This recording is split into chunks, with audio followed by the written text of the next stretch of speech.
तर शेतकऱ्यांच्या प्रश्नांची आम्हालाही जाण आहे, त्यामुळे मागण्यांबाबत चर्चा करावी असं आवाहन अजित पवारांनी केलंय। गोंधळानंतर भाषण करताना अजित पवार बोलत होते। मगाशी आता कार्यक्रम सुरू होता, काही माझ्या दिव्यांग बांधवांनी थोडा तिथं हे केलं, आंदोलन केलं किंवा मागण्या केल्या। मी त्यांना समजावून सांगतोय, पण बघा आता चॅनलवाल्यांना अजित पवारांच्या सभेमध्ये गोंधळ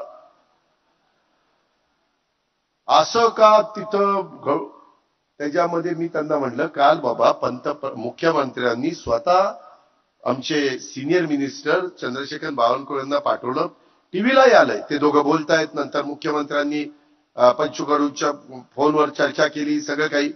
आम्ही पण शेतकरी आहे ना, आम्हालाही शेतकऱ्यांची जाण आहे ना, त्याच्या संदर्भामध्ये एकंदरीत ह्या सगळ्या गोष्टी करत असताना आम्ही त्या देण्यापासून कुठेही बाजूला गेलेलो नाहीये।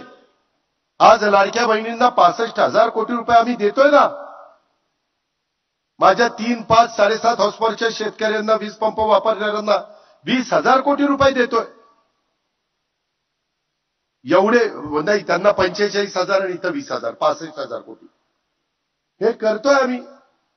इतरही गोष्टी आपल्याला करायच्या, त्याबद्दल दुमत असायचं काहीच कारण नाही, पण काही गोष्टी चर्चेतनं मार्ग निघत असतो, टोकाची भूमिका घेऊन मार्ग निघत नसतो।